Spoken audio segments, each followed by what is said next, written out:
それでは1番をお選びいただいた方、リーディングを行っていきます。今回のテーマは、あなたが新しくチャレンジしていくことについて見ていきます。今回のテーマはですね、2024年11月20日に冥王星が水亀座に本格的に入っていきます。この冥王星水亀座時代、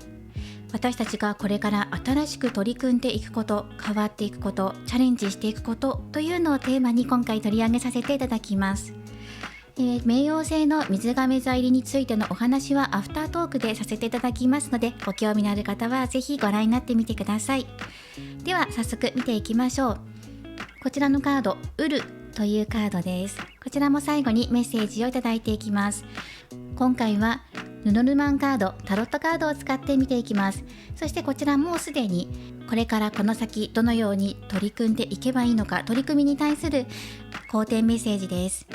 ではオラクルカードから出していきます。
はい、それではお伝えしていきます。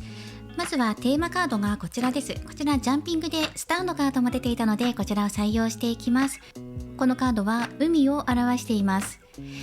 カードのメッセージは誕生、そして癒しや浄化ですね。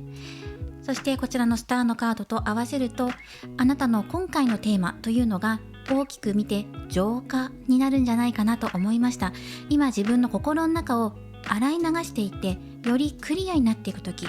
クリアにしていくとき、そして夢を実現化させていくときです。形にしていくとき、または今思い描いているアイディア、これやってみたいっていうお気持ちを現実的にどう進めていくのかっていうような流れになっていきます。振り返ってみてみましょう。やはりあなたの中で自分磨きとか、もっとより良い自分になるためにだったり、ここに紳士のカードも出ているので、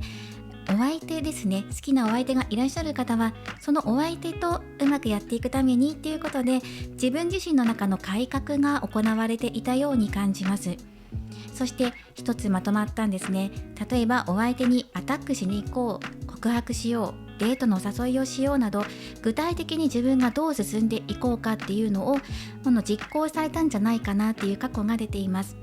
日々自分の中の気持ちを整理することだったり、自分の心と体のバランスの調和を保つことっていうのをやられていたんだなっていうのも伝わってきますし、あなたが心の中の葛藤を乗り越えて、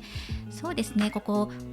お相手のカードが出てるので、そうですね、誰かのためにとか大切な方のためにあなたが行動に起こしてきた、考えていることをまとめて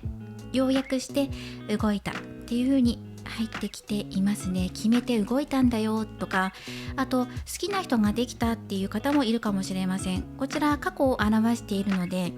過去あなたがこの男性との巡り合いっていうのも入ってきます。好きなお相手じゃなかったら、この男性の方とのビジネスのお話をしたとか、それによってここの循環が良くなるんですね。与えるもの、与えられるものということで、あなたが与えた分だけのものが返ってくるっていうような過去っていうのが出てきていました。あなたが取り組み始めたことについての結果や、それを協力してくれるような方がいらっしゃったんじゃないかなって思いますね。背中を押してくれるような、そんな心強い方です。これをもし恋愛で見るとするんだったら、紳士が出てるので、恋愛で見るんだったら好きなお相手のためにあなたがたくさん頑張ってこられたんだなっていうのを感じますね。より良い方向へ、より幸せになるために自分の気持ちに正直になって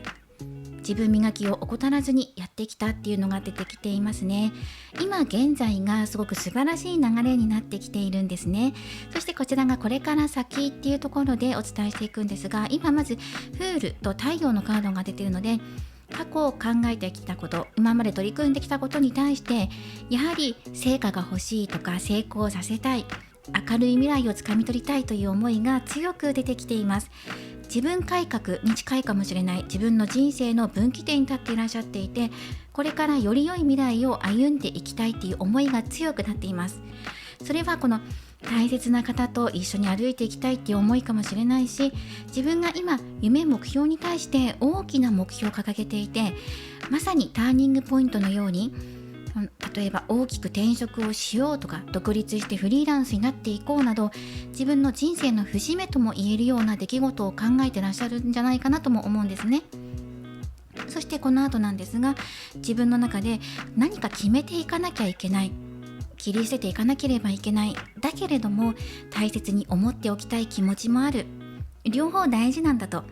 だけどね、いつまでもこの気持ち、こうしたいああしたいとか、こんな願いがあるっていうことを思っているだけじゃ形にならなければ意味がないんだっていうふうにあなたが思うのかもしれません。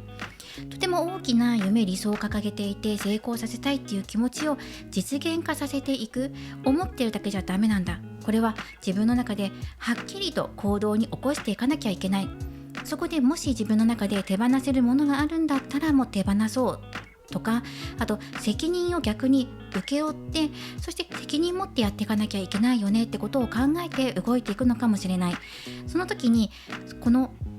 大切な人、もしくはビジネスパートナーだったりご縁のある方とのつながりを大事に持ちながら、あなたは進めていかれるんじゃないかなと思うんですね。気持ちとしては自分一人でも気持ちが高まっていて、スタートしたいっていう気持ちが高まっているので、そんなエネルギーをね感じるんですが、誰かと一緒に紡いでいかれるような、そんな流れになっていきそうですね。そして目的に向かってやはり新しいスタートっていうのが入ってきています。で、そしてあなたのやりたいことに向かって、ここははっきりとあなたが行動を起こしていく、そんな流れになっています。今過去感じてきたこと、変えたい、変わりたい、始めていきたいと思っていたことが今形となっていくとき、動き始めていくときですね。あなたのモチベーションも高まっているので、今からスタートさせようとか、まだ間に合うとか、そういうお気持ちが高まっています。はい、勢いよく目標に向かって進んでいく姿っていうのが出ていますね。ここその純粋なお気持ちっていうところが出てきているので、そうですね、今のあなたはまさに夢、目標に向かってキラキラと輝いているのかもしれません。とても良い状態です。今だったら形にできるんじゃないかとか、今湧き上がってきたアイディアを形にする時だとか、はっきりと何かもう本当に自分で投資をするとか、習い事に直接行くとか、具体的に行動に起こそうとしているのではないかなとも思いますね。はい、人とのつながりもとても大事に持ちながら進めていかれると思います。ではこの未来どうなっていくのか、近未来の流れ見ていきます。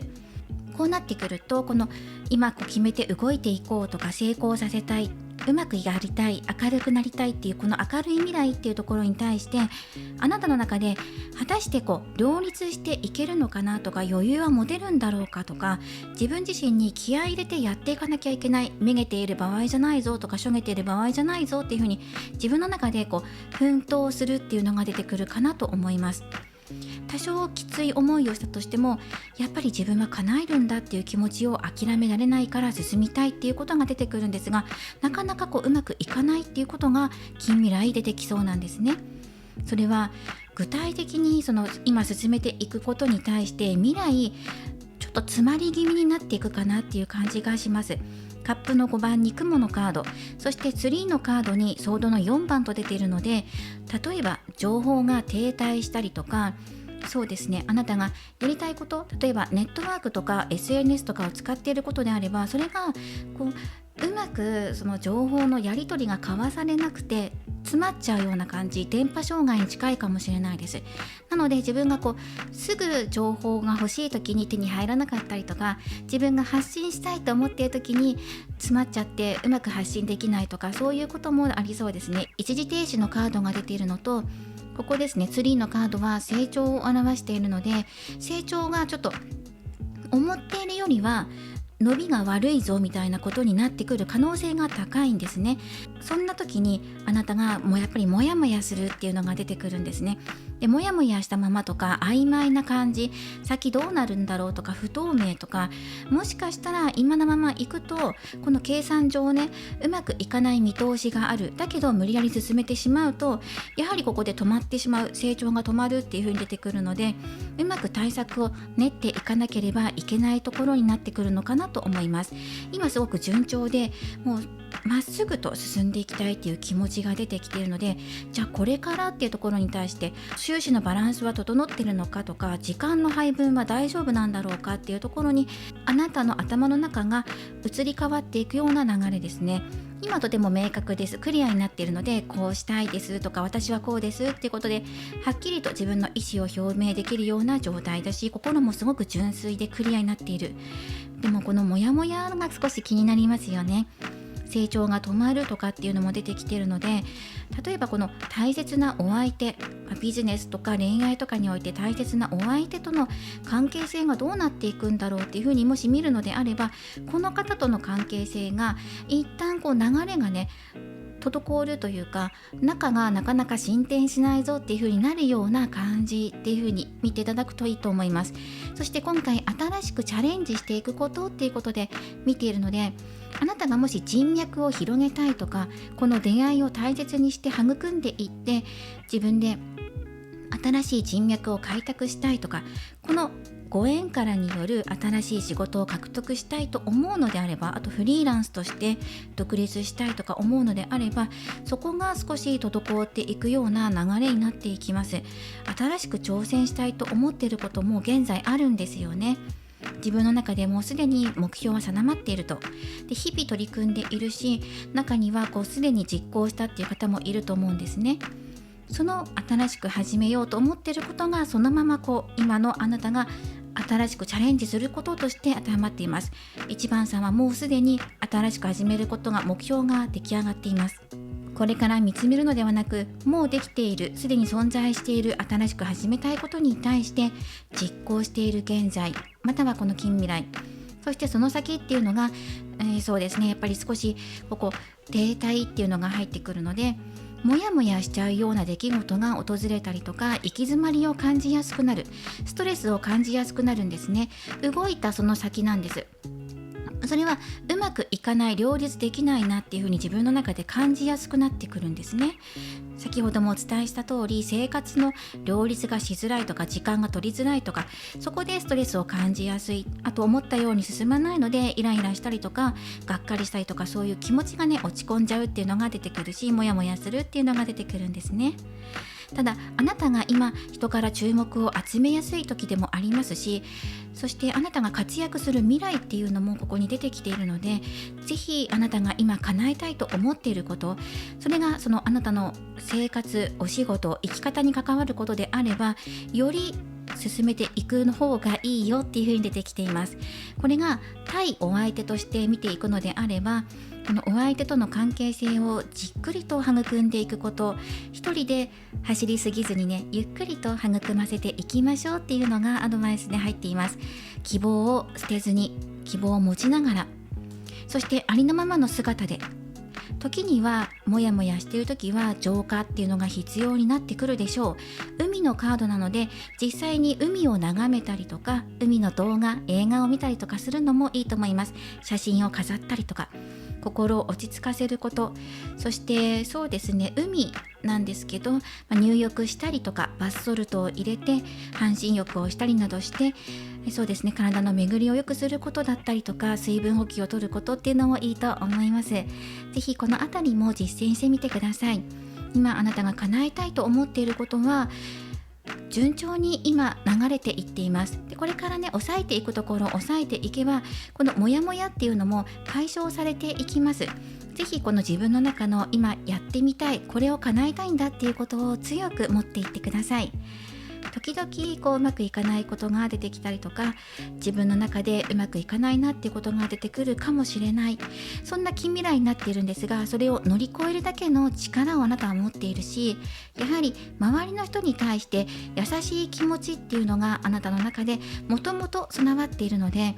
だから誰かを差し置いてでも自分一人だけうまくいけばいいとか、そういうことは全然あなたは思っていない。むしろそうなると自分の中で傷ついてしまったりするので、できるんだったらみんなで一緒にとか、大切なお相手と一緒に良い方向に行きたいなっていうのを気持ちを感じますね。はい、そのために自分の目標を達成するためにも、何かここで自分の中で決めていかなきゃいけないとか、自分に厳しくあらなきゃいけないっていうところが出てくるような、そんな流れになってきていますね。ただ乗り越える力はあります。ぜひ乗り越えて、これから新しくチャレンジすること、実現化できるっていう風に出てきているので、このモヤモヤとかをね乗り越えたりとか停滞することがあっても、これは一時的なものなので、長い目で見て育んでくださいっていう、そういうアドバイスが出ているので、じっくりと腰を据えて取り組んでみてください。ではこちらのカードから今回、メッセージをもらっていきましょう。あなたが今やろうとしていること、より実現化へ向けてということでアドバイスカードもらっていきます。そうですね、オラクルカードもらっていきましょう。はい、そうですね、なんか新しいことを、始めるような、そんな流れになっています。そしてロマンスエンジェルカード、こちらのカードは結婚式っていうカードが出てきています。で、今回ルノルマンでもお相手、紳士のカードが出てきていたので、もしかしたらこの恋愛的にそうですね、お祝い事があるような、そんな、方もいらっしゃるかもしれません。この大切な方と、その結婚だけではなくてね、恋愛的なことだけではなくて、この大切な方と一緒に何かを始める、事業を立てるとか、そういうことかもしれません。そしてこちらはラッキーカラーとして取り入れてください。ラッキーカラーはバイオレット、スミレ色です。バランスの取れた人生を創造する、作り出す。そして自分を抱きしめる、大きな優しさ。そしてアクセプタンス、需要ですね。自分を抱きしめるっていうことと近いかもしれません。ぎゅっと自分を抱きしめて優しく包み込んであげてください。もともとあなたは周りに対してすごく優しい方、母性、包み込むような温かさを持っている方です。なので周りの方々はあなたにとっても感謝しているし、あなたにいつも支えられてるっていうふうに思っています。中には本当にお仕事として人を育んだりとか癒したりするようなヒーラーさんのような職業をされている方もいらっしゃるかもしれません。その優しさをぜひご自身にも今優しさを分けてあげてねって、自分自身でね優しさを自分にも分けてあげてくださいって、そういうメッセージも入っています。ではカードからのメッセージをお伝えしていきます。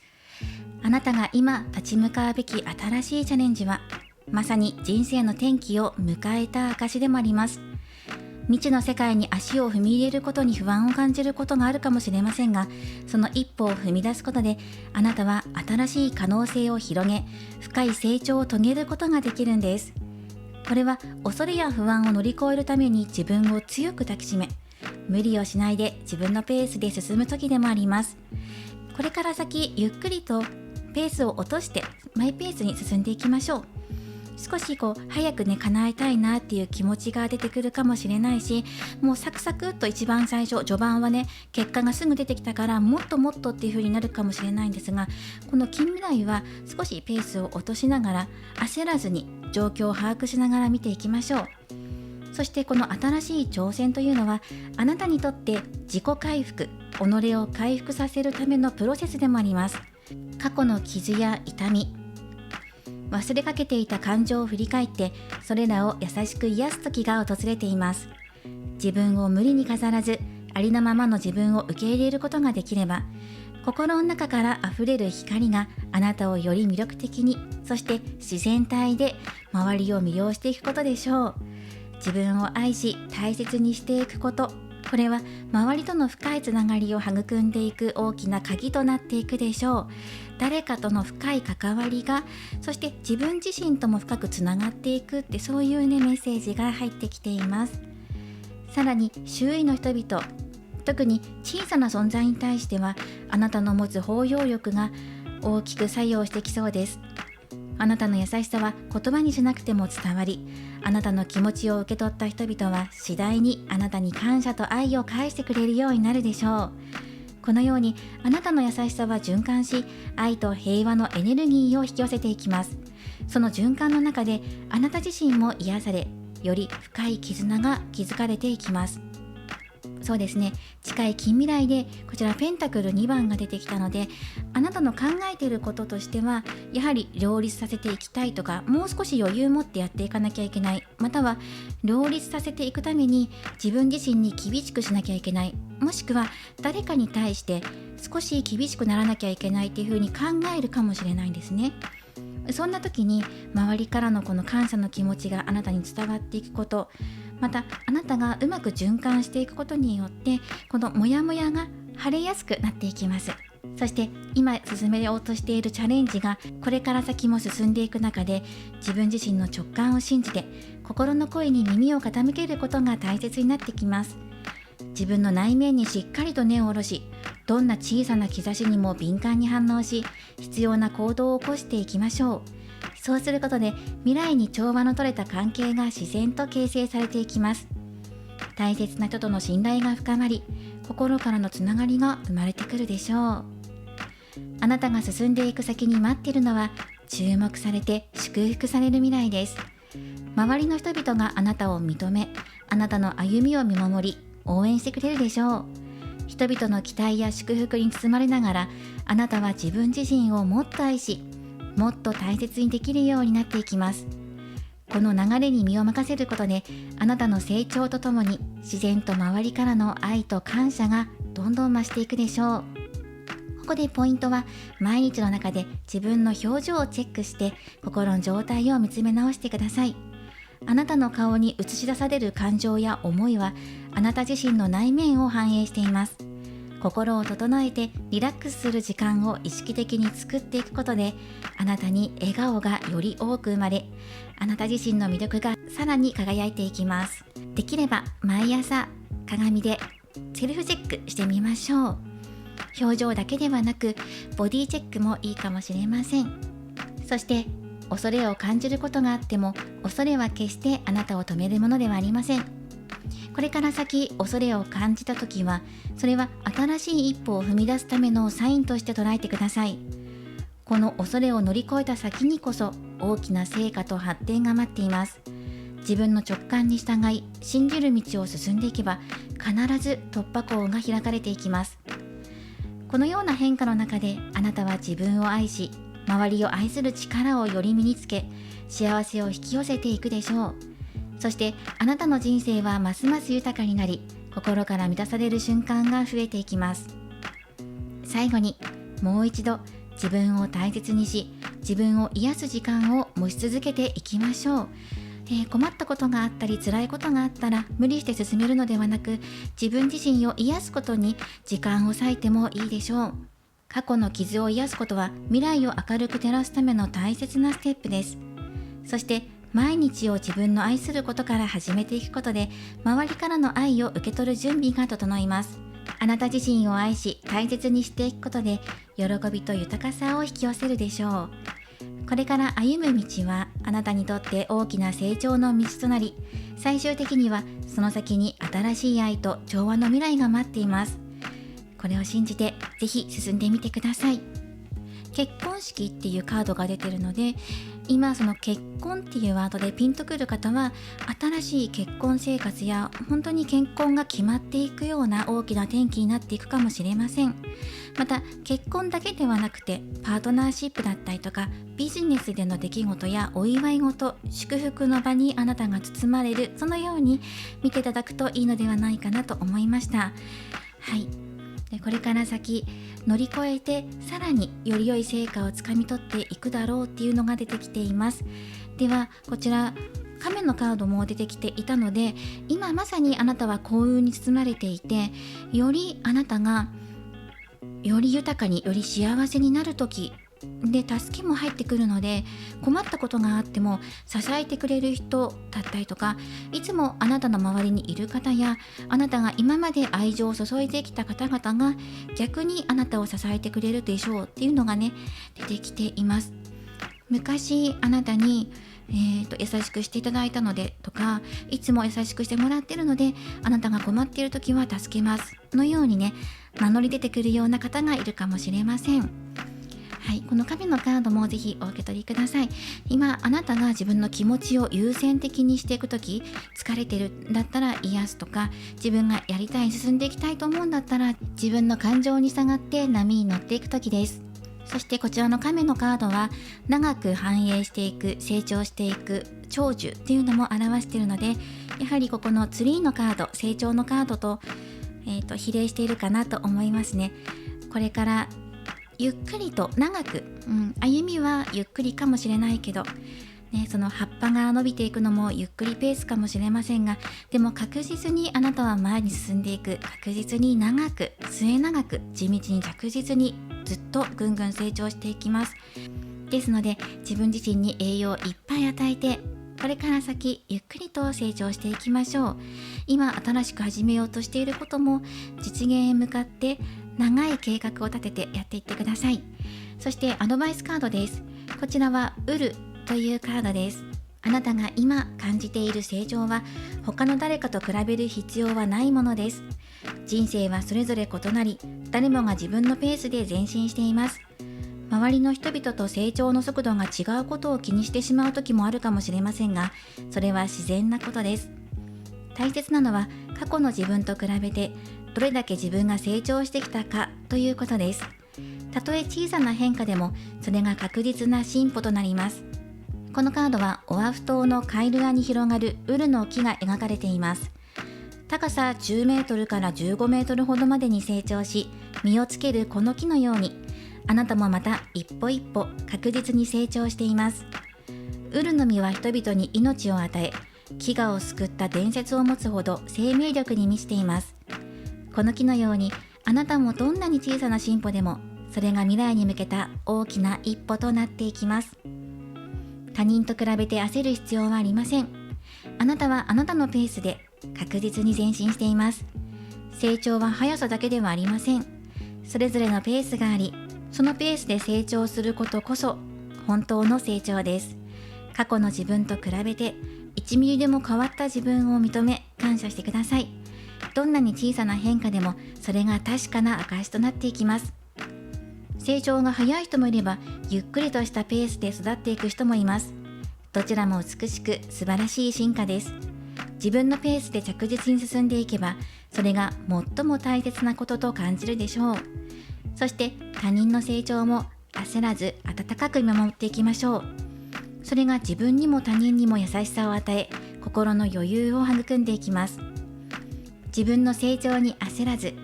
木が静かに成長するように、あなたも自分のペースでしっかりと成長していくことができます。時には時間が必要であり、その時間の中で成長する自分を信じてください。あなたがこれからどんな気持ちを抱いて成長するのか、その光景がどんな色を持っているのか楽しみにしてください。あなたはあなたらしく、少しずつでも着実に成長しています。周りのペースに惑わされることなく、自分自身を大切にし、成長し続けることを心から願っています。はい、このようにウルのカードからのメッセージをお伝えしました。自分の直感を信じてやってみてください。はい。新しく挑戦することっていうのは、自分の夢、目標に向かってあなたが現実的に動き始めていくこと、着手し始めていくんじゃないかなということと、もしかしたら恋愛的な、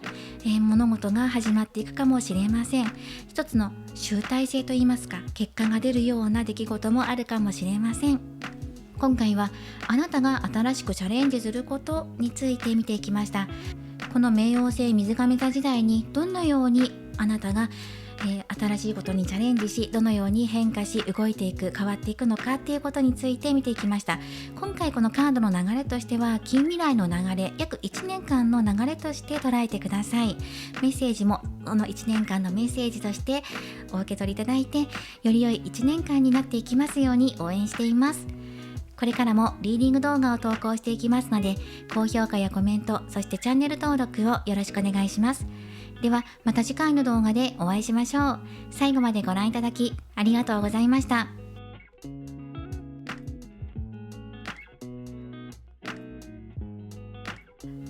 それでは2番をお選びいただいた方のリーディングを行っていきます。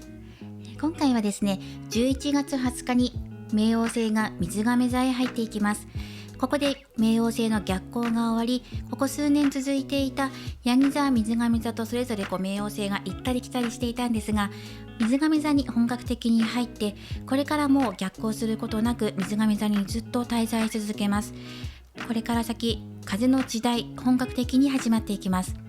ということで、この時期に合わせまして、テーマをあなたが新しくチャレンジすること、これがどうなっていくのか、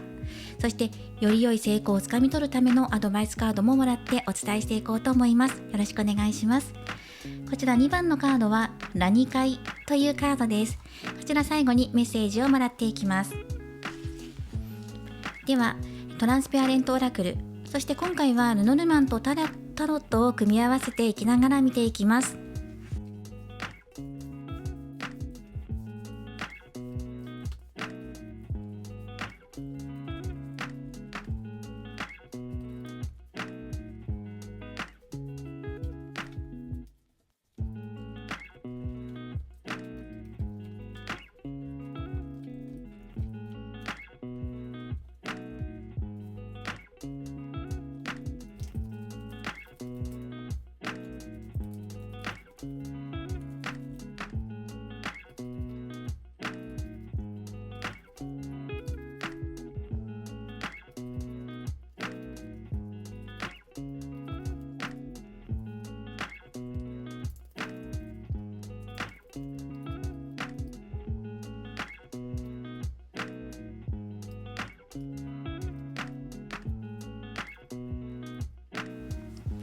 はい、それでは見ていきます。まず新しくチャレンジしていくこと、変わっていくこと、変化っていうところで、こちら大釜のカードが出ていますね。そうですね、聖杯のカードです。このカードっていうのは豊かさ、そして癒し、そして再生、変容を表しています。あなたが美しく生まれ変わる時というのが大きなテーマとして入ってくるかなと思います。今あなた自身もすごく苦しい思いをしていた、こうなりたいっていう思いに対してうまくいかない現実、そしてそうですね、今ひどく落ち込んでいたりとかプレッシャーを感じているっていうのが入ってきているので、一旦物事が終了したっていう方もいるかもしれません。でも今抱えているこの痛みがこれからガラッと変わっていきます。痛みを乗り越えて新しい結果とか、そうですね、自分が欲しかったと思っている結果をつかみ取るとき、願い叶うときという風に変わっていきます。なので今抱えている苦しみとか圧を受けている人物がもしいるとするんだったら、その方から解放されるというのが出てきています。なので今苦しくても、もうこれから先変わるんだっていう風に思ってください。大丈夫です。もうウィッシュカードがルノルマンもタロットもそれぞれ入ってきているので、そうですね、過去苦しかった痛みから乗り越えていくっていう流れになっていきます。まさに自分の願いをつかみ取る時がやってきています。それは恋愛的なことでも、自分の生活のこと、生き方、これからの人生どうしようかっていうこと、それぞれ見てる方によってテーマが変わってくるんですが、どの方にも共通して言えるのが、あなたが自分の願いに向かって進んでいく時、そしてそうですね、願望成就へ向けて物事が運んでいく、受け取るものもある、結果とか周りの流れとかで受け取っていくものもあるし、自分の中で叶えたいっていう気持ちも高まっていて、じゃあどうやって行動すればいいんだろうっていうふうに実際に行動に起こすこともできるよっていうのも入ってきているので、自分でも動いていくし、周りの状況も良くなっていく、改善していくっていうのが入ってきています。過去を少し振り返っていくと、そうですね、あなたの中でやっぱり痛みを抱えていたり重圧感っていうのが入ってきているので、もうこの苦しい思いとか重いことをやりたくないとか、そこから解放されたいっていうね、真っ暗闇から抜け出したいっていう気持ちがすごく強く出てきているんですね。孤独感を感じていたりプレッシャーを感じていたりですが、希望は捨てていないと、自分の中で希望は捨てていなくて、この痛みを乗り越えるためにっていうことで、あなた自身も頑張ってきたんだって、今までの頑張りが認められる時がやってきます。苦しい中取り組んできてよかった、諦めずにやってきてよかった、自分の中で自分なりにね頑張って切り替えていい方にっていう風にもがいてきてよかったんだって思えるような、これから先の流れガラッと変わっていきますので、今までの努力報われていきます。高い目標を掲げすぎていて、それになかなか追いつかないとか、何かが足りないっていう風に思っていた方もいたかもしれない。でもそれが実現化していきます。諦めずに、高い目標だと思ってたけど諦めずにやってきてよかったっていうふうに思えることがありますね。そしてこちらが現在の軸として見ているんですね。あなたが欲しいなと思っている結果がそのまま返ってきたりとかします。びっくりするかもしれません。まさか自分が考えていたこと、こうなったらいいなと思っていたことが実現化するなんてって、それぐらい大きな吉報がやってくるというふうにね、受け取っていただけるといいんじゃないかなと思います。ここすごく素晴らしい願望成就、そして結果が届くっていうのが入ってきています。幸せに包まれる、毎日が楽しいと思える、選んできてよかったなって、この道、この選択をしてよかったなって、過去選んできたことって間違いじゃなかった、過去の痛みも全て受け止めて自分でよかったなっていうふうに思えるような、これからの流れっていうのが見えてきています。そしてさらにこれから未来どうなっていくのかっていうふうになってくると、25番指輪のカード、人脈が広がっていく、交流が盛んになっていくっていうガーデンのカードやフールのカード、未来さらに拡大していくでしょう。ワンドの3番も入っています。あなた自身がより良い豊かさやより幸せになるためにとか、より充実した毎日を過ごしていくためにっていうことで、自分の中でこうすればいいんだっていう風な指針が見つかるのかもしれません。未来、胸を弾ませてワクワクするようなあなたの姿が見えています。交流も盛んになってくるので、お誘いを多くもらったりとか、そうですね、デートに誘われたりとかするかもしれません。その交流の中であなた自身が自分のやりたいこと、本当にやりたいことはこれだったんだっていうことに気がつくとか、誰か人、交流、場所、人が集まる場所、そこに参加することによって自分の夢がより一層膨らんでいくような流れになっていきます。ここの段階でもうすでに願望成就、あなたの願いが返ってくる、叶うよっていう風に言われてるんですね。思っていたものがしっかりと受け取ることができるよって。もちろんあなた自身もただ待ってるだけじゃなくて、動いたからこそ掴み取る結果っていうのもちゃんと出てくる、成果も出てくるので、そしてそれから先未来もより一層豊かに膨らんでいく、胸弾むような流れになっていきます。で、1点注意ポイントがあって、それがここのソードの5番ですね。これは対立のカードを表しています。または望まない勝敗とか、そうですね、勝ち負けなどを表しています。対人関係のトラブルなども表していますね。ここのガーデンのカードで交流が盛んになるので、かなり新しい方との出会いとか人の行き来っていうのが出てくるので、その時にそうですね、対立してしまったりとか、相性が合わないなって人が中に出てきたりとかする可能性があるんですね。出会う方全部が全てが気の合う方だけじゃなくて、中には対立してしまったりとかする可能性があると。で、自分がこのようにね、胸弾ませてこれから先どんどん豊かに発展していくからすごい楽しいと思っている中で、そうですね、言ってしまえばこのお付き合いは自分にとって必要なのかなって疑問に思うような対人関係の方っていうのも出てくるかなと思うんですね。ですが、その対人関係をあなたはしっかりとうまくやりくりできるんじゃないかなっていうふうに入っています。関わらなくてもいいやって思う方々に対しては、正直言ってね、そういう方々に対してはそこまで深追いしないと。だし、そうですね。だから今までこの争うとか、どうしても勝ちたいとか、そういうカードが出てきていないので、勝敗、例えば勝ち負けに関わることっていうのはそんなに入ってこないかなとは思うんですが、例えばあなたが勝ち負けに何か結果を求めているのであれば、あなたが勝つだろうって、勝つけれどもそこには何か切り捨てるものがあると、それはあなたにとってもう必要ではない人間関係なのかもしれないし、その勝ったことによって何か手放すもの、人じゃないかも、関係性じゃないかもしれないんだけど、一旦気持ちを切り替えていく必要があるかもしれないねっていう風に出てきています。そうですね。少しね角が立つようなこともあるかもしれない。だけどそれ以上にあなたは受け取るものや自分がこれからより発展していくためにっていうことで、胸弾ませるってことが強いので、そんなにこれがあるからもう自分ダメだっていうふうに落ち込んだりとかはないと思います。解決法がきちんと見つかるとか、あと可能性として高いのは陰口みたいな、あなたに嫉妬して噂話が出てくるかなっていうふうに思いますね。ここまでなんかトントン拍子っていう感じがするんです。今は考えられないかもしれないけどっていう風になってるかもしれないんですが、素晴らしい流れで入ってきているので、それを妬むような方々がいたりとか、そうですね、陰で噂になったりとかするかもしれないんですが、そういうことには惑わされず、己の信念を突き通していってもいいんじゃないかなと思いますね。ここのちょっと気になるなっていうポイントについてのアドバイスカードっていうのは、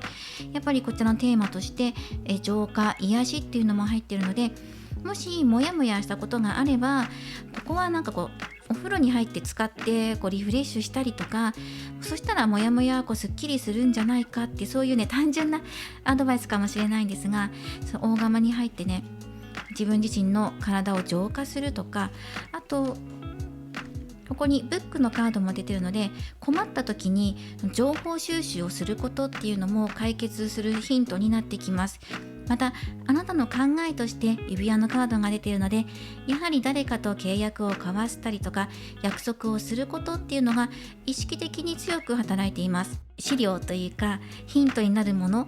物質的なものっていうのが出てくるので、これを使いながらあなたは解決していくし、助けてくれる人もいるんですよ。交流のカードが出てるので、周りに助けを求めたりとか、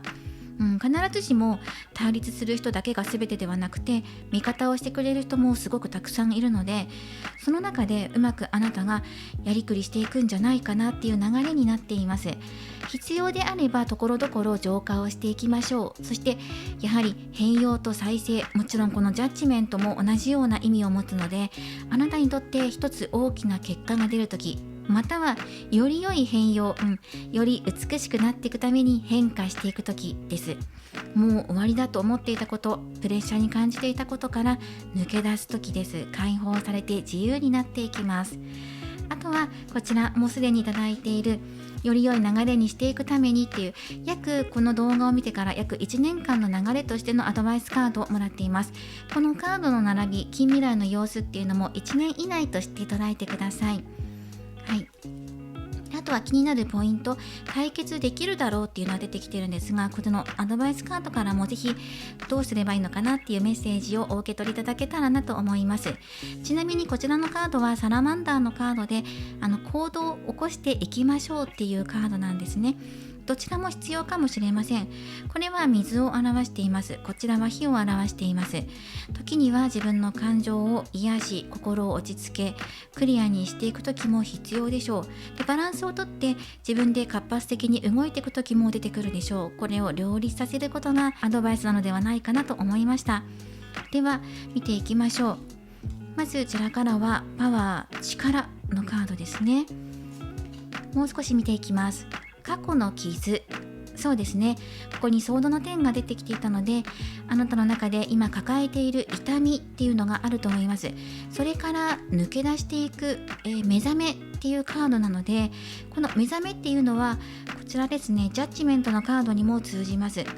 目覚め、覚醒し、そしてあなたが新しく再生変容していく。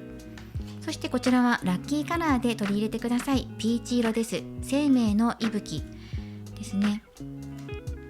ピーチカラーを取り入れましょう。で、ロマンスエンジェルカードからは恋愛だけではなくて全体的なメッセージとしてもらっていきます。で、こちらのカードが、婚約っていうカードなんですね。カードの意味としては婚約なんですが、約束事だったり取り決め、契約が交わされるとか、あなたにとっては嬉しいことが持ちかけられるんじゃないかなっていう風に、見るといいのではないかなと思います。はい、そしてタイムトラベラーズのカードからはマジック、新しく始まっていく誕生などを表しています。新しい気持ちが芽生えるとか、過去の傷から抜け出してあなたがより自由に自分らしくいるとき、大きな結果とかすごく嬉しいことを一つにまとまっていくことっていうのが出てくるので、諦めかけていたことが叶うとか、あと諦めるとか諦めないではなくて、痛みから抜け出してあなたが再生し、より良い結果をあなたが掴み取っていくときというふうに見てください。この2番さんはこの並びがすごく良かったので、大きな変化とか変容を迎える1年間になるんじゃないかなっていうふうに見ます。ではオラクルカードからのメッセージをもらっていきましょう。まずテーマとしては、心のときめきを大切にしてくださいという大きなテーマが入っています。これからの新しいチャレンジに向けて、あなたの心は明るく輝き、次第に大きな成長へと導かれる時期に差し掛かっています。今あなたが感じている不安や過去の痛みは、あなたを成長させるために必要だった過程です。過去の傷があなたをより優しく、慈悲深い心にしてくれました。そしてその傷は今、癒される時を迎えています。大きな約束や契約があなたを待っている兆しがあり、信頼できる人々との絆が深まっていきます。香りやアロマを取り入れて、体と心のケアを大切にしましょう。そして自分自身の成長を促す準備をしてください。これからの道のりには希望の目覚めが待っています。失敗や挫折を乗り越えた先に、あなたが本当に望む未来が広がっていることを信じてください。この新しい始まりには、ロマンチックな関係の深まりや大切な人との結びつきも含まれています。どんなに遅く感じる瞬間があったとしても、焦らず自分のペースで進んでいくことが大切です。あなたの目の前には新しい可能性の扉が開かれています。信じる力を持ち、見えないものに対しても信じることができるのであれば、どんな奇跡も引き寄せることができます。小さな希望の種がやがて大きな夢を実現する力に変わっていきます。過去の傷を癒し、新しい朝日が昇る時が来ました。自分の内面と向き合い、成長を楽しみながら前進していきましょう。あなたの道にはたくさんの愛と幸せが待っています。何か契約や約束事など大きな出来事、変化、再生などね、その意味合いを持つような出来事がありそうです。また信頼できる人とのつながりを感じられることもあるでしょう。ぜひ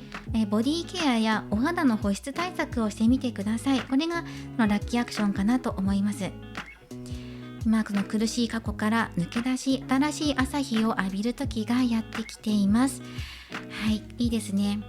自分の中のときめきを大切にしていきましょう。そしてこちらのラニ会、こちらのカードからメッセージをもらっていきます。ラニ会からのメッセージは、癒しと気づきの時。あなたが感じている深い寂しさは、本当はあなたが一人ではないこと、常に愛がそばにあることに気づくためのサインです。時には心が孤独を感じることもありますが、それは決して永遠ではなく、すぐにあなたを包み込む温かい愛がそこにあります。ラニ海のビーチ、オアフ島の東海岸に広がるその美しい場所では、海の穏やかな波と暖かい風があなたを癒し、心と体を深いところからリセットします。自然の中で深呼吸をして自分自身と向き合う時間を持つことで、恐れや不安、コントロールしようとする気持ちを解き放つことができます。ぜひ自然の中に行って深呼吸をし、風を感じてください。身近な場所で構いません。そしてあなたは自分を好きになる力を持っています。地球上のすべてが美しく、あなたもその一部であることを忘れないでください。自分自身を責める必要はありません。過去の失敗や痛みから学び、あなたは一歩ずつ成長しています。あなたが生きているだけですでに価値のある存在だからです。そして気がつかないうちに周りの人々から愛され支えられています。今あなたは新しい一歩を踏み出す準備が整いました。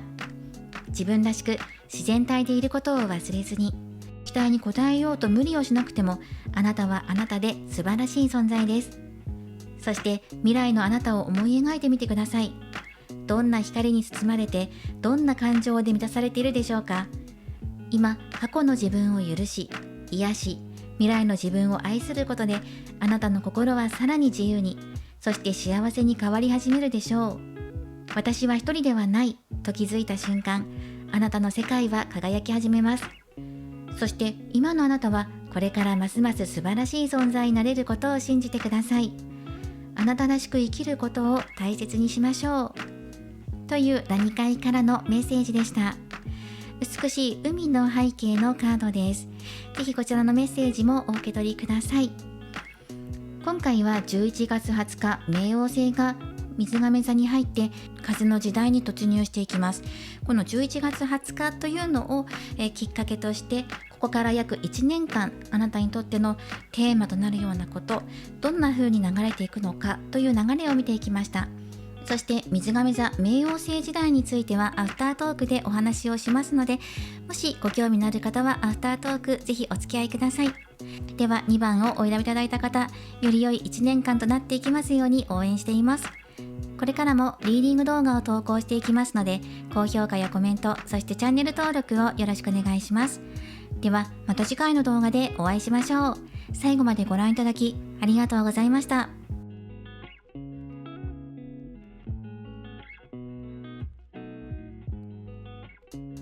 それでは3番をお選びいただいた方のリーディングを行っていきます。今回のテーマは11月20日、冥王星が水亀座へ入り、本格的な風の時代を迎えていきます。今まではヤギ座と水亀座を行ったり来たりしていたんですが、今回11月20日から本格的にもう水亀座から入って、しばらくもう長い間ずっと水亀座に滞在するので、本格的なこの風の時代が始まっていきます。風の時代というのは水亀座が風のエレメントの星座だからです。で、今回はこの11月20日に合わせてテーマとして、あなたが新しくチャレンジしていくことを取り上げて、これから先1年の流れを見ていきます。はい、ではよろしくお願いします。こちら3番のカードはリノというカードです。こちらも最後にメッセージをもらっていきます。今回はトランスペアレントオラクルカード、そしてタロットヌドルマンを使って見ていきます。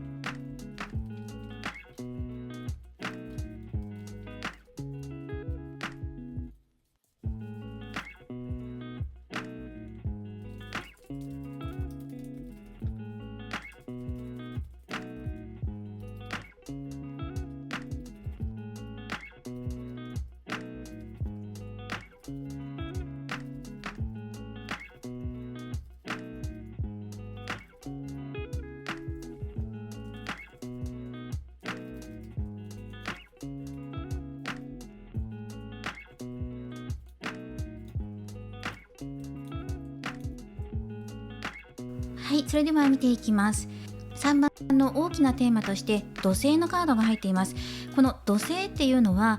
そうですね、忍耐や試練などを表しています。この試練を乗り越えてっていうのがテーマになってくると思いますね。ではこの土星のカードも合わせながら見ていきましょう。まずこちら過去を表しているところです。過去の振り返りを行っていくと、あなたが動きたくてもなかなか動けなかったとか、そうですね、孤独感を感じていたりとか、自分が一人ぼっち、周りにたくさん敵がいるとか、戦わなければいけないとか、そういうプレッシャーを感じているような出来事があったんじゃないかなっていうふうに見ます。なかなかそうですね、自分の考えがまとまらないとか、考えは整理ついてるんだけど切り替えたくても切り替えられないとか、ギャップを感じるんですね。そうですね、もう安定して長く勤めていた会社からフリーランスへと転向しようかなっていうふうに考えていらっしゃる方もいるでしょうし、生き方を変えていきたい、ガラッと変えたいとか、ただしその変えたいっていう気持ちと安定志向っていうのと両方でせめぎ合っているような、なかなか切っても切り離せないような、そう変わりたいっていう気持ちもあるんだけど、でもやっぱり崩れるのが怖いから安定は保ちたいっていう気持ちと両方あって、それが全体的に出てきているので、その恋愛で今気になっていることがあるんですっていう方はそこに恋愛に当てはまるのかもしれないし、生き方そのものに今当てはまっている方もいらっしゃるかもしれません。それぞれのテーマでご覧になってください。ただ今自分にとってはちょっと苦しいかなっていうふうに感じました。辛いことがあったとかではないと思うんですけど、どうしようかとか、どっちにすればいいんだろうとか、その安定を選ぶのか変化を望むのか、変化を選び取っていくのかとか、どうしようっていうことで悩んでいたり、中には体調を崩してしまったっていう方もいたかもしれません。またはその会社を突然辞めることになって生活が一転したとか、そういう方もいたかもしれない。何か今まで安定したものから変化が訪れたのか、その変化が自分にとって良いものであったのか、そうじゃなかったのかっていうことで悩まれていたり葛藤されていたのではないかな。そして動きたいとか変わりたいと思っていてもなかなか動けないとか、そのようなギャップが見られます。そしてあなたの中では誰かのために何かしたいとか、もちろん自分自身のためにも自分で大きく変わりたいってことがあったんだけど、結局変われなかったんだよねって、そういう最近の出来事、今までこうだったな、今までこういう流れだったんだっていうのがここで感じられますね。何か期待して待っていたことも訪れないし、つまり吉報が訪れないし、そうですね、自分の中でいいことあればいいなって思っていたんだけど、まだそれが訪れないとか、だからといって自分から掴み取ろうとしに行くわけでもないし、行きたくないっていうわけではないんだけど、もし嬉しい変化があるといいなっていうふうに自分で動いていったら、それででも失敗したらどうしようって、そういう気持ちもねあって、板挟みになっているような状態なので、その誰かと誰かの板挟みになっているようなあなたっていう姿も想像できるので、できれば周りと関わりたくないっていうふうに思っている方もいるかもしれないですね。今は一人でゆっくり過ごしたいんですとか、自分一人の時間で趣味とかに没頭したいって、そういう方もいるかもしれません。そんな状況、少し前の過去から今現在までの振り返りが出てきました。では今現在からこれから先どうなっていくのか、近い未来からこれから先1年後の様子まで見ていきます。ここ簡潔に言ってしまうと、あなたが自分の心の中の自分っていうのも大切に持ちながら、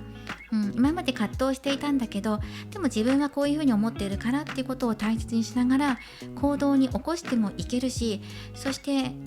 あなたがね、自然に物事は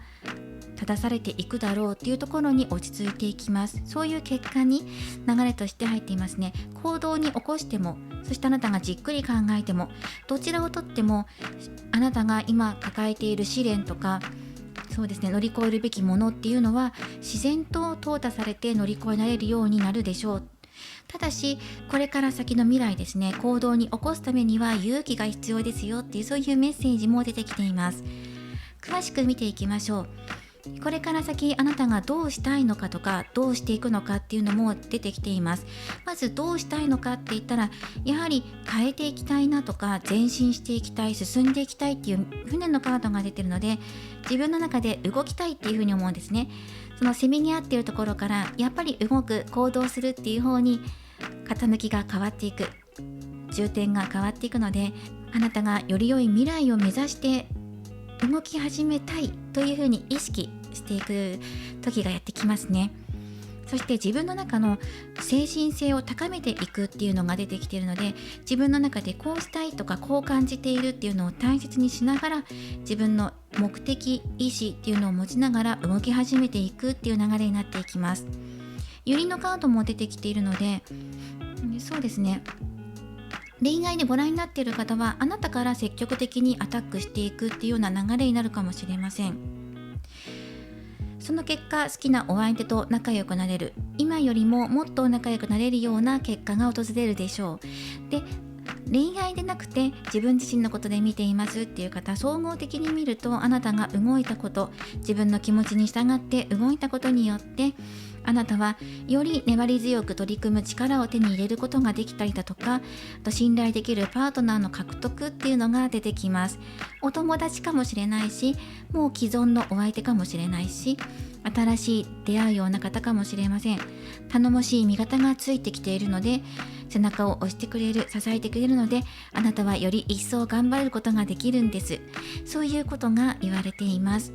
より一層勇気を持って動きやすくなっていくでしょう。より良い未来をつかみ取りやすくなっていきます。自分で考えて動くからっていうのもあるし、周りからのサポートを得ることもできるからっていうのもあります。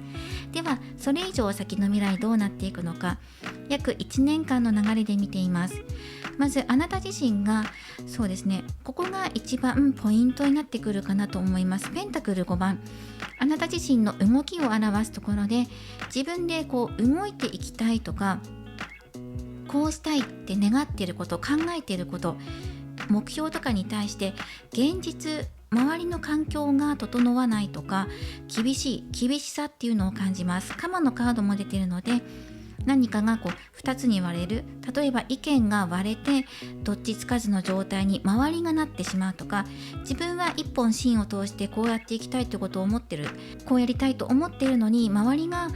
整わないってことですね。厳しさを感じるなっていうのを感じて、だから動きづらいとか、あとは周りが困難なことだったりとか、試練ですね。周りの環境が今回試練になってくるのかなっていう感じがするんですが、このちょっとね、乗り越えなきゃいけないっていう環境に対してあなた自身がはっきりと断ち切りたい、自分の中で終わらせたいっていうふうに思うのに、なかなかそれが行動に起こせないとか、行動に起こしたとしてもどうなってしまうんだろうっていう風な思いもよぎってしまうし、さあどうするかっていうところで、あなたの動きっていうところが大きなポイントになってきます。これはそうですね、何かを決断する、断ち切る、はっきりと意見を言うとか、自分の意見を押し通していくっていうことが入ってくるかなと思うんですが、それに対して、果たしてそれが押し通していけるかとか、主張していけるかどうかっていうのがポイントになってきそうです。考えていることとしては、やはり解決したい、試練とか課題を乗り越えてまた一歩成長したい、大きくね、自分が成長していきたいっていう思いに対し、そしてあとはですね、やっぱり周りとのバランス、調和を図っていきたいっていう思いが出てきているので、やっぱりここのギャップですよね。厳しいっていう風に感じているところに対して、頭の中では理想としてはみんなも自分も幸せにとか、あとは循環よくとか、自分も相手も同じ良いバランスでとか、公平公正にっていうところが出てきてる。そのために何とかしたいなと思ってて、で何とかしたいのに、動きたいのにどうしようかなっていう風な感じになっていくんですね。でそうなっていくと、どうなるのかって言ったら、ここが最終的なカードとしてジャスティスとクロスのカードが入っているので、終わるものは自然と終わりを告げます。そして新しいものが始まる必要があれば、新しく物事は始まっていくし、あなたが正したい、こうしたいと思っていることは自然とならされていきます。あなたが不利益を求めていたりとか、過剰な何かを求めたりするのでなければ、公平に公正にここは物事が整っていきますよっていうことが言われているんですね。過剰に何かを期待したりとか、例えばこの人だけは何とかしたいとか、この人だけとか、何かこだわりを強く持っているものとか、執着しているものとかがあれば、それが叶うよとかではなくて、その執着している思いがそぎ落とされていって、よりクリアになるとか、そうですね、あなたが周りとうまくやっていきたい、調和取っていきたいっていうことが自然と調和取れていく、どちらかに傾くのではなく、うまいバランスが取れていく。天秤のカードが2つ入っているので、物事を公平にしていくためにあなたの判断が必要になってくるっていうことも言われてるし、また求められる、このように判断してください、あなたが決めてくださいっていうふうに言われるかもしれないっていう場面が出てきそうですね。その時にじゃあ何を軸に判断すればいいのかっって言ったら、もちろん自分が考えていることや理想に向かって、理想っていうのは平等性っていうのを大切にしながら決めてくださいねっていうふうに言われています。無理に何かをどうこうしようって思わなくても、自然の成り行きで整っていく、自然の摂理で全ては自然に流れていきますよ。そして何かが終わることがあれば終わるし、ここもやっぱり課題として感じていることに対して終わりを迎えるんじゃないかな。課題をクリアするとか、自分でそこまで気にしなくなるとか、試練を乗り越えるイコールクリアする、または自分がそこまで試練だと思わなくなるとか、負担に感じなくなるとか、いずれの形にしても自分の中の負担が軽くなるのではないかなと思いました。ではこの試練って一体何なんだろうって言ったら、やはり板挟みになっている何か、例えばこの人とこの人の間に立っていたりとか、周りの環境とかですね、何か自分がこう動きたいのに自分の意志と心と今の現状がちぐはぐになっているようなところ、これらが統一されていくっていうような流れになってきています。はい、ということで、この1年後の未来とかもあなたを助けてくれる頼もしいお友達かなもいらっしゃいますし、解決策っていうのも出てきているので、これは乗り越えていける、あとは自分ですっぱりと決断して動いていくのがベストなんですが、なかなかその環境的にっていうところはあります。環境が厳しいっていうのはあるんですが、それも解決するヒントっていうのが生まれてくると思うので、あなたがピンとひらめいたこととか計算して、よしこういうふうに計画していこうってことをそのまま実行していくような流れになると思います。何かこう意識をして強く何かこうしなきゃああしなきゃって思わなくても、自然と整っていくって、自然と、終わるものは終わって、あなたが進めたいものは進んでいってっていう風になっていきます。今少しこうもがいているような苦しいような状況から抜け出す突破口を切り開くのはあなた自身です。そこについてくる人が出てきて、そしてこれから先困難なこと、試練だと感じていることも乗り越えることができるんじゃないかっていうふうに出てきていました。そしてこちらがアドバイスカードで出しているカードが、このカードっていうのが地のエレメントのカードです。健康第一で、そして着実に安全第一に見ていきましょう。あと自分の意思をしっかりと持っていくことっていうのがテーマになってきます。で、安全っていうのがあるので、特に周りの環境だったりとか、あなたの肉体的なこと、健康面ってこともここ表しているんですね。肉体的な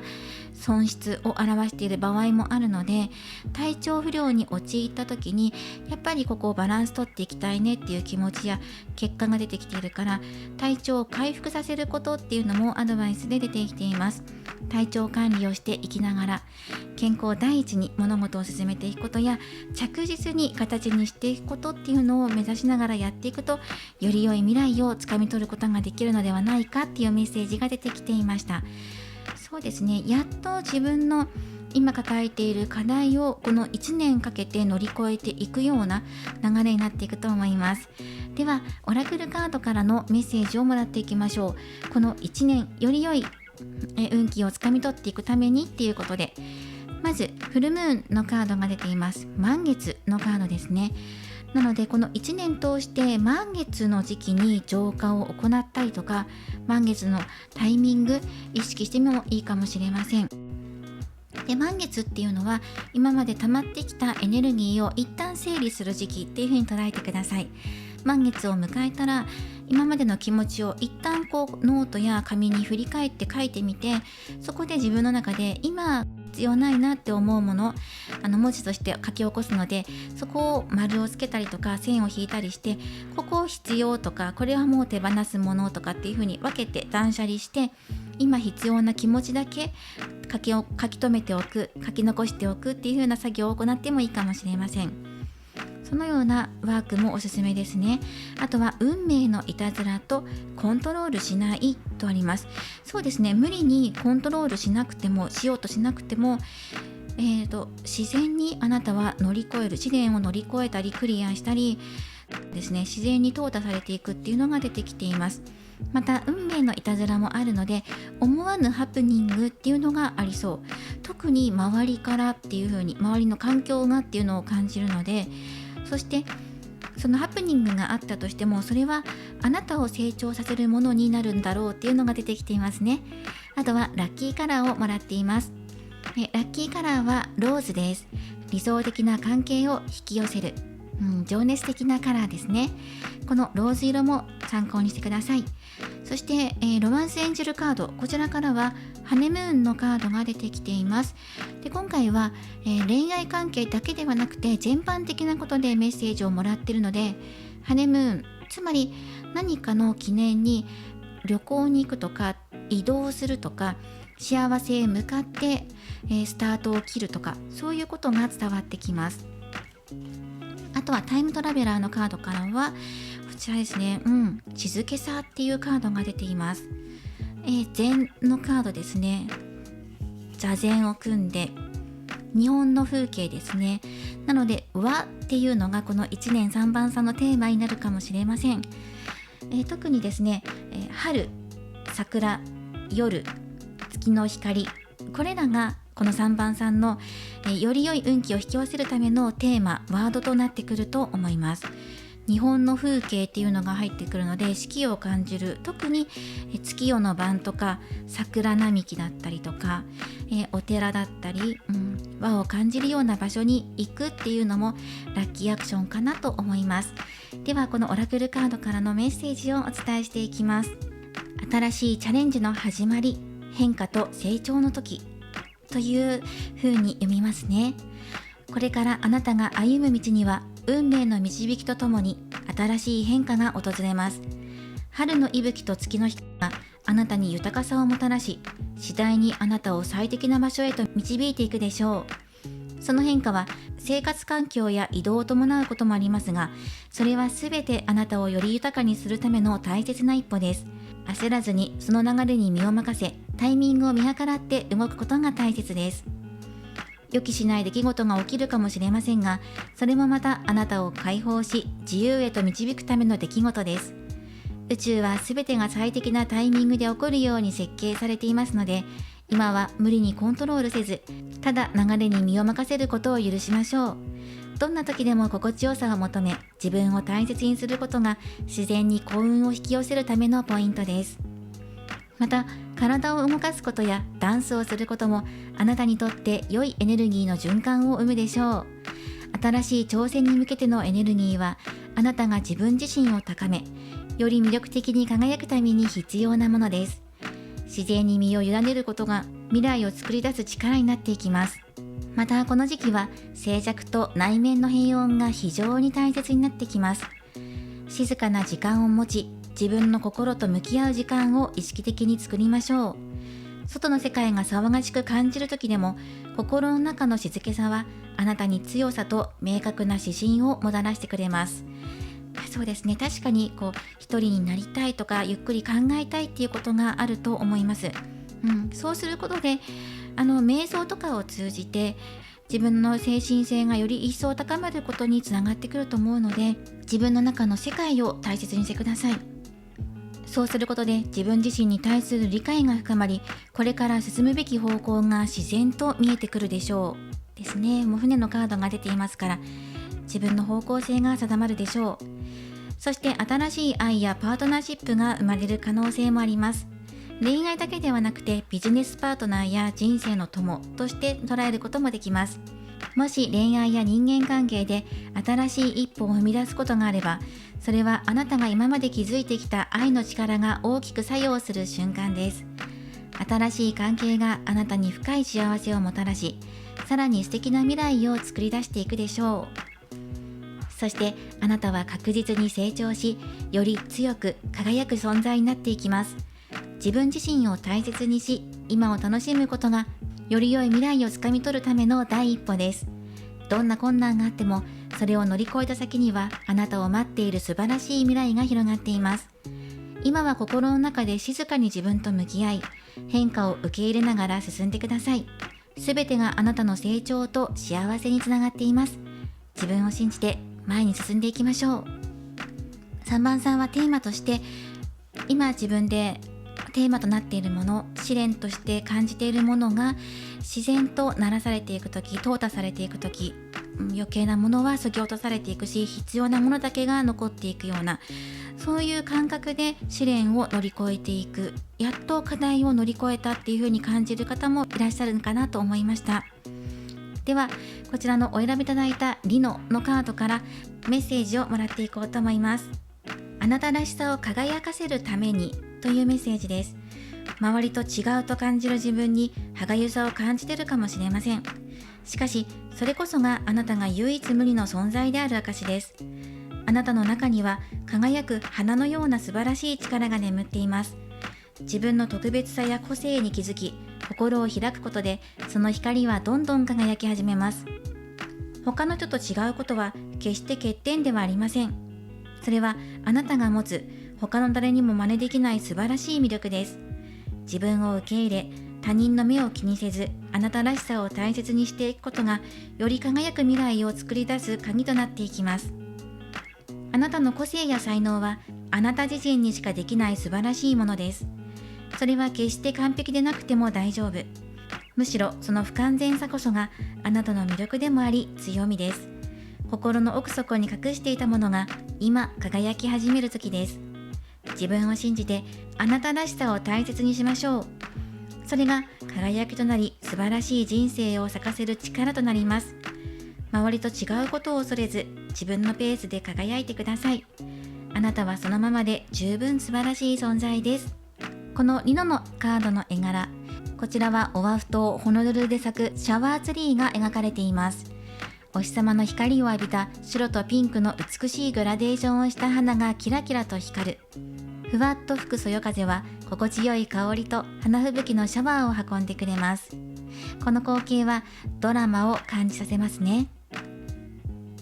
周りと違うからこそ輝ける自分らしさに気づき、そのことに感謝してください。リノはハワイ語で輝き、光を表しています。あなた自身の輝きや光を大切に感じてください。そんなメッセージでした。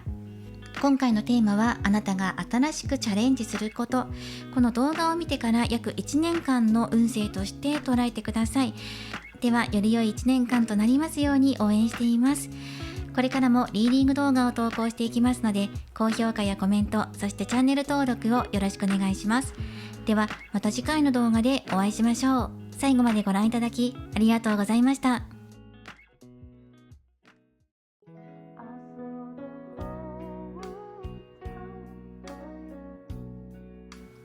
今回のリーディングは以上となります。あなたが新しくチャレンジすること、こちらこの動画を見てから約1年間の流れとして見ています。見た時がタイミングで構いません。ただお話を進めていくにあたって、この2024年11月20日、このタイミングからということでお話は進めさせていただいています。そこから約1年間としてお話を見ていきました。はい、で今回は冒頭にもお話しした通り、冥王星水亀座時代に向けてのお話だったりとか、あとは共通メッセージでヌヌヌマンからカードをもらって組み合わせてお話を進めていきたいと思っています。はい、では早速共通メッセージをまず出していきましょう。1枚だけ今回もらっていきます。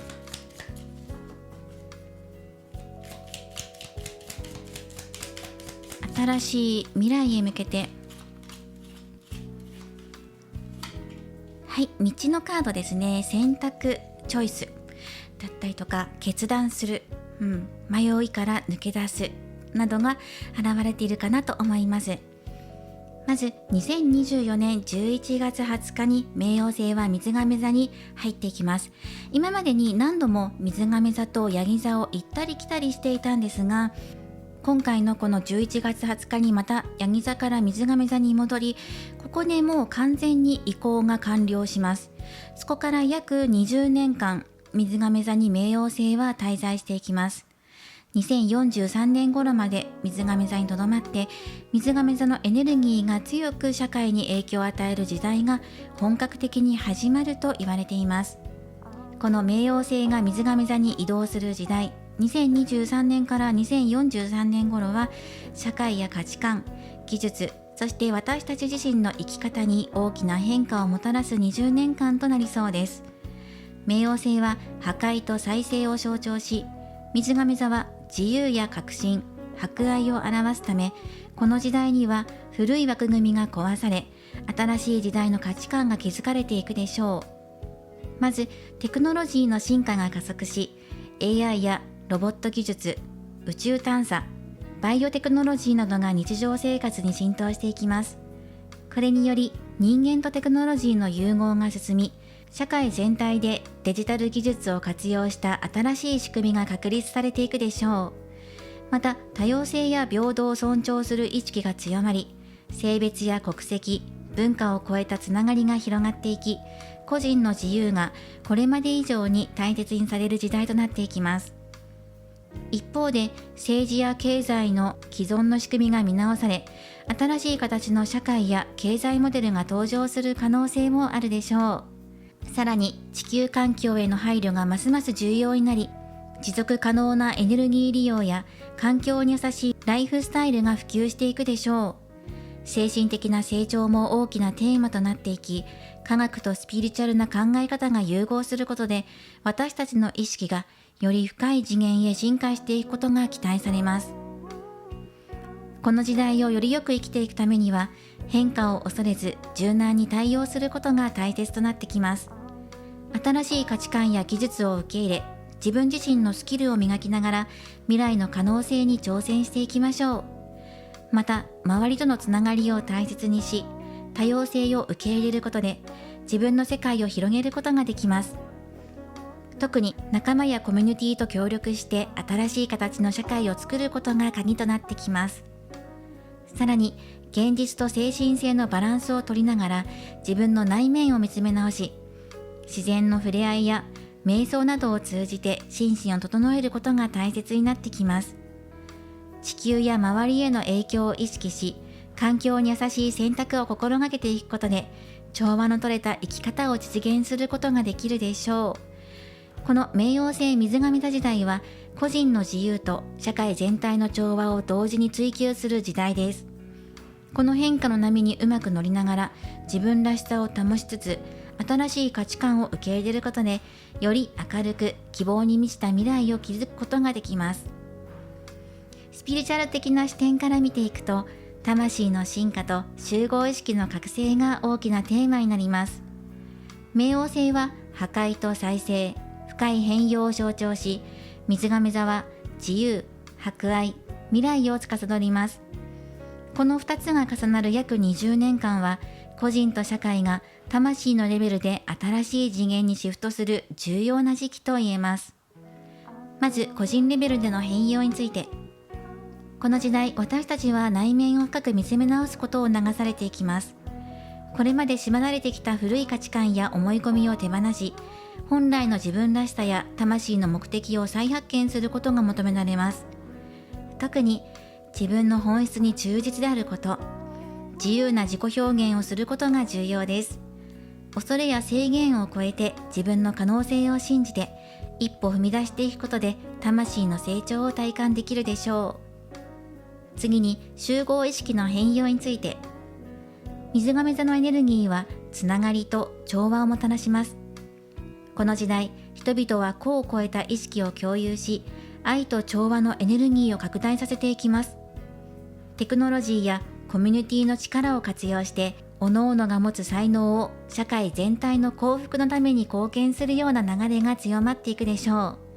また、スピリチュアルな視点が多くの人々に浸透し、目に見えない領域への理解やエネルギーの法則を活用する意識が広がっていきます。そして、宇宙とのつながりの進化について。この時代、私たちは地球だけではなく、宇宙全体とのつながりを感じる機会が増えていきます。天体のエネルギーや宇宙意識との調和が深まっていき、私たちの感覚や直感が鋭くなっていきます。瞑想や祈り、自然との交流を通じて、より高い次元の存在とつながりやすくなり、導きを受け取ることができると言われています。まず意識すること。解放と再生。過去にとらわれず、古いパターンや執着を手放すことです。変化を恐れず、新しい未来に心を開いていきましょう。次に、つながりを大切にすること。周りとの調和やコミュニティを重視し、孤立ではなく共同すること、共に作り上げる意識を持つこと、そして直感を信じることです。頭だけでなく心や魂の声を聞き、自分の直感に従うことで本質的な答えが見えてきます。地球と宇宙への感謝も大切です。自然や宇宙の恩恵に感謝し、調和の取れた生き方を選ぶことがこの時代必要になってきます。地球を癒す行動があなた自身の魂の浄化にもつながります。冥王星水亀座時代は、私たちが真実の自分に目覚め、個人と集合意識が共に成長していく時代です。この変化の流れに意識的に乗っていくことで、内面的にも外面的にも豊かな未来を迎えることができるでしょう。このように冥王星水亀座時代についてお話を進めていきました。でプラス道のカードが出てきているので、今選択の時なのかもしれません。新しい時代の切り替わりの時、さあここの波に乗ってあなた自身も一歩を踏み出していきましょう。急がなくても構いません。今すぐ決めていかなきゃじゃなくて、ゆっくりと自分のペースを大切にしていきながら、この個の存在、より一層個の存在が、エネルギーが高まっていく時代になっていきますので、みんなとの調和も大切にするんですが、あなたらしさも大切にしていきながら、あなたのペースで進む先を決めていきましょ